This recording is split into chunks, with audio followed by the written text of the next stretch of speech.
Hi, everybody. Hello, I'm Ryan. I'm Bethany. And we are Ryan and Bethany Board Game Reviews. And today we're going to be talking about Hues and Cues, and this is published by The Op. This game is all about hues and cues, so colors and clues that you're trying to give. Basically, on your turn, you are going to give some clues, trying to get people to guess what color you are thinking of, and then they have to do their best to try to guess on a grid which color that you described. Let me show you what it looks like. All right, so here is the board for Hues and Cues. This board is massive, and as you can see, it's extremely colorful. All right, so we've got a huge deck of cards here, and they all have 4 different colors on them that have coordinates that match spots on the board. So, for instance, I've got here D6. It obviously matches up with D6. So on our turn, we're going to draw one of those cards. We're going to choose one of the coordinates. So I've got a card here in my hand. I'm not going to tell you what it is. And I'm going to give a one-word clue, trying to get you guys, as the other players, to guess what my spot is. So I'm going to say the word cucumber. So the yellow player puts one over here.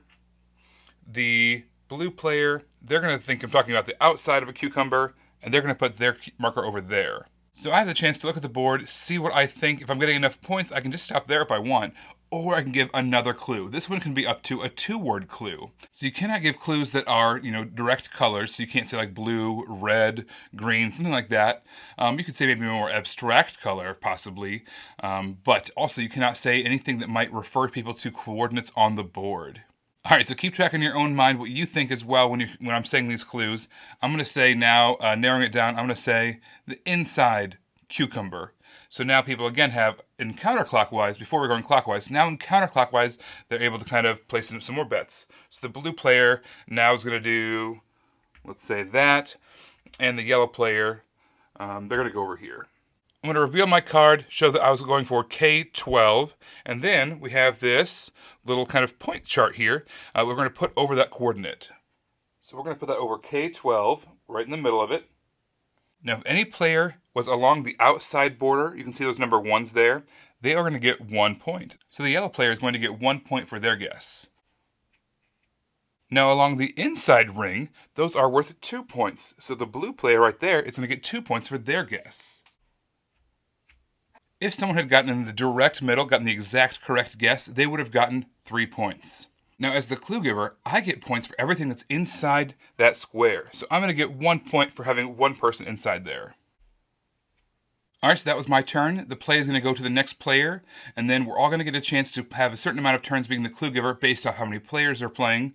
So the game is going to continue like that. We are going to take turns giving out clues, getting a guess where we think those clues belong, possibly give a second round of clues, and then take another guess of where we think we can go, and then we're going to tally up our score at the end. Whoever has the most points wins the game.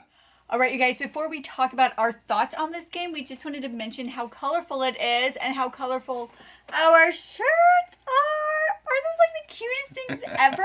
I love these. If you really like stuff like this, you should go to geekygoodies.com. That's where we got this awesome swag, and check out all the stuff they have to offer. All right, so Hues and Cues, as you can tell, this is unbelievably colorful. Oh man, we are just having a lot of fun with this. We've actually got a chance to play a whole bunch of different iterations of this game because we know the designer, Scott Brady. And so we've gotten to play test some of the versions of this game. And it just keeps on getting better and better and better. We are so happy to see this on the shelves because we've been having a ton of fun with it for a long time. And you guys want to make sure to subscribe to us because we will be having an interview with Scott Brady coming up. And if you want to see it when it happens, make sure to subscribe. All right, so this game is a fantastic party game. The box says 3 to 10 players, and it just works really well for those larger group settings. You really want to have a larger group to play this with. It's just so much fun. You have as many, those cones on the board as possible. That way you can get a lot of points, and that way, more guesses are out there. It's just a ton of fun. I like how this is basically language independent because it's just the colors that you're trying to guess. And the reason why I think that's awesome is because it really grabs it for the whole family. So we are able to play this when our daughter was like 5? Yeah. 6?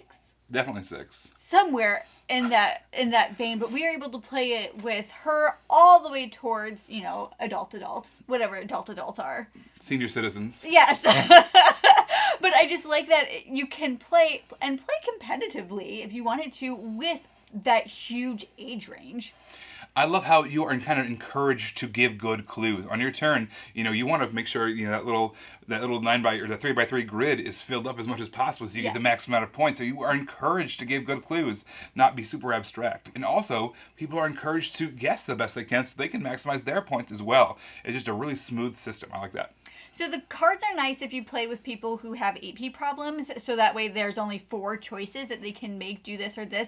But there is a variant in the game if you just kind of want to go wild and choose whatever you want and you have the perfect clue for a certain area. You can have that option as well, and you can even mix it up a little bit. Okay, AP people, you get the cards. Those of us that know what we're doing. Our 7-year-old, you get the cards. You get the cards. In fact, we're going to tell you what quadrant. I'm just kidding. We're not that bad. But so it's nice that it has that direction for those who need it, but there is a variant, so if you don't want that and you kind of just want to be like, I got this, you can also do that. This game appeals to pretty much everybody. You can play this with young people, with older people, with gamers, with non-gamers, with any, we want large groups, obviously, it's a party game, but it's such a wide appeal, and, everyone we've played it with has loved it. And I think the reason is it's so eye-catching. Oh, yeah. And it's just so smooth.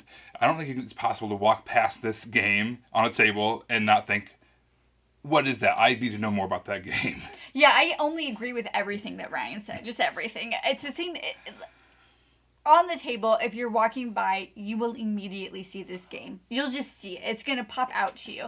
And like Ryan said, there's a great appeal to it. We played with Ryan's sister's entire family. So there was like 7 of us playing this game from ages 6 to mid-30s. And we were all able to play. It gets kind of squirrely with the little ones, but they also get super excited about it too. Oh, yeah. So it was just really fun that it encompasses everybody. It's super eye-catching.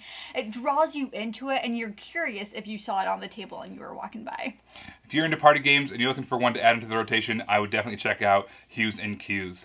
All right, so as always, be sure to subscribe so you don't miss out on any of our content as it comes out. We are Ryan and Bethany Board Game Reviews on Facebook. You can find us on Instagram. We are at Ryan and Bethany. And on Twitter, we are at Ryan and Bethany 1.